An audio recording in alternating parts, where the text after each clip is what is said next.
I'm going to jump in and I'm going to just give some tips to people that are breaking into the high ticket sales space because I navigated this without any help, right?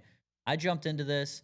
I actually dropped out of college. I tried a couple different businesses and then I had a friend that did sales and I jumped in and just jumped in with 2 feet. And it was a little bit hard to navigate on my own. So I'm going to give my tips. Okay. So for somebody that's just jumping into sales, especially if maybe you're not used to talking, to a camera over the computer or even just doing sales in general, um, it can be kind of scary, right? And we can sort of have this tendency to try to prepare ourselves to death by reading all this content and watching all these videos.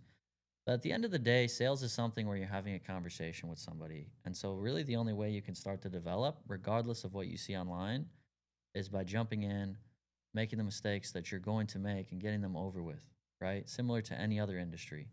There's a certain amount of muscle that you have to develop in this space to be able to do it, right? Regularly. Um, and so I would just say, first tip I would say with jump in with 2 feet. Don't be afraid to mess up on a call and just go for it.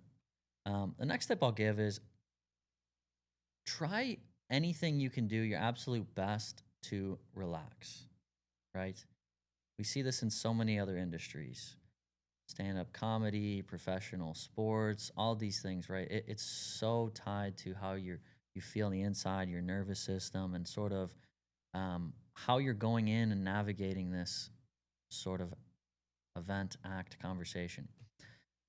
So what happens to most people is they start the sales call and they just freeze or they start to get super nervous. And so what's important to remember is that at the end of the day, you're just having a conversation, right?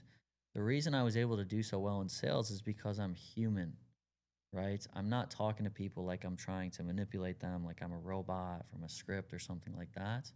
Um, I'm human and I'm relaxed, right? The more relaxed you are, the more confident you'll be, and the more confident you are in what you're talking about, and what you're selling, the easier it will be to have people follow you and guide them and persuade them, right? The greatest persuaders are confident and therefore relaxed and composed. Um, so that's going to carry me into my next tip here, which is self image, self belief. Okay, so this is a widely under talked about thing in sales. There's all of these word tracks, and there are all of these methods and strategies for how you go about and navigate these conversations. How can you get to the yes? How can you overcome this objection? XYZ.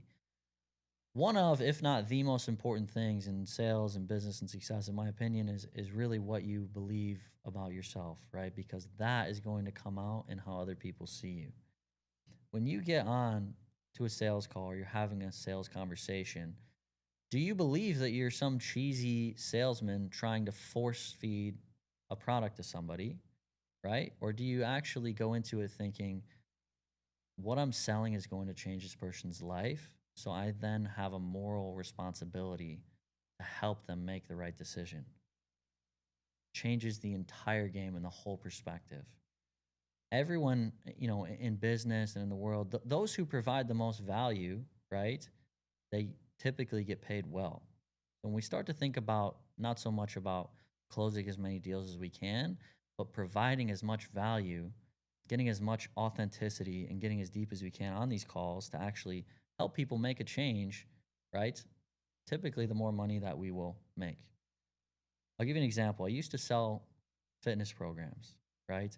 I worked for a pretty notable fitness company selling online fitness programs.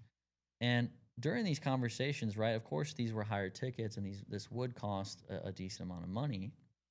Um, but a lot of these people, right, they just, for whatever reason, they could not, I had to, it was my responsibility to help them understand how this product, regardless of price, was going to change their whole life, right? And I had to get that out of them, and I had to navigate that conversation in that way. So hopefully these tips were helpful. These are just some things that I didn't really think about, and nobody told me when I jumped into sales. And they can be very basic. They're easy to do, but they make a massive impact and a massive difference.